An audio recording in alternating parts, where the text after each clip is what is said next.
জনাব তারেক রহমানের নির্দেশে ইফতার মাহফিল পরিচালিত হচ্ছে।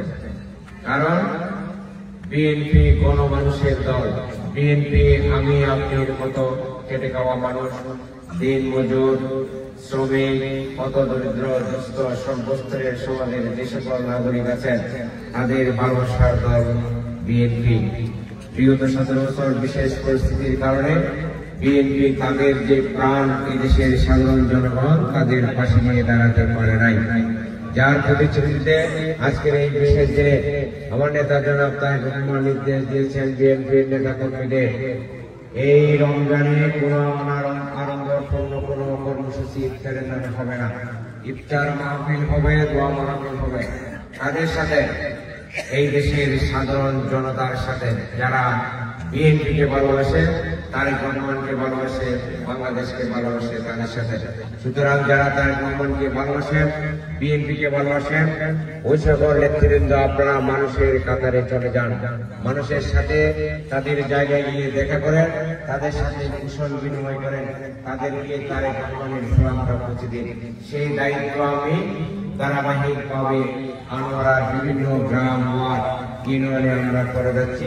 আজকে বক্তব্যে এসেছি একটা পবিত্র জায়গায়, যেখানে হযরত শাহ মুহসিন আলী রাহমাতুল্লাহ আলাইহির মাজার অবস্থিত আছে।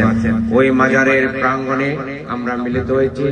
আমি আপনারা সকলের নিকট শহীদ প্রেসিডেন্ট জিয়াউর রহমানের জন্য দোয়া চাই, বেগম খালেদা জিয়ার সুস্থতার জন্য দোয়া চাই, এবং আমাদের মুক্তির যে নিশান যার সাথে যিনি বাংলাদেশকে আমাদের প্রতি নিয়ে যাচ্ছেন আমাদের প্রিয় নেতা জনাব তারেক রহমানের জন্য দোয়া চাই, যেন তারেক রহমান সুস্থ দীর্ঘায়ু হয়ে বাংলাদেশকে, বাংলাদেশের মানুষের কাঙ্ক্ষিত লক্ষ্যে পৌঁছে দিতে সক্ষম হন, সেই লক্ষ্যে দোয়া করবেন।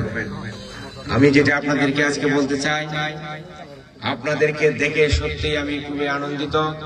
আমি মনে করি বর্তমানের আজকের আয়োজন খুবই সফল, কারণ আমরা খোলা মাঠে ওই এলাকার একদম সাধারণ মানুষের সাথে আমরা মিশে গেছি।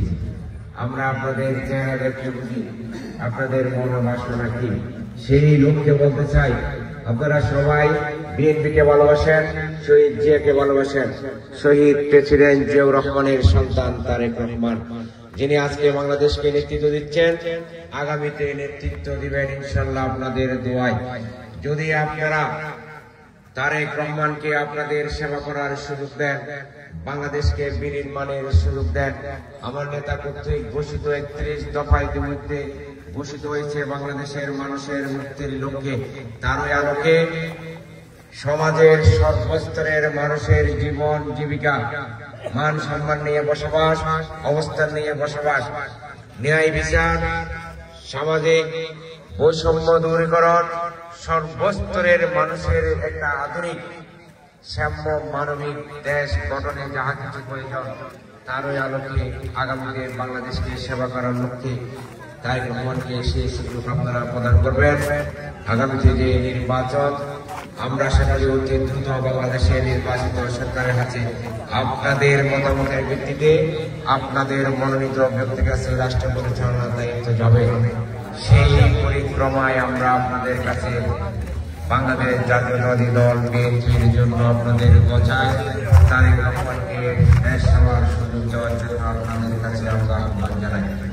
সাথে সাথে আমরা দল করি, আমি তারেক রহমানের কর্মী। আমরা শহীদ জিয়ার আদর্শে বিশ্বাস করি, যে আদর্শ নিয়ে আমরা চলি।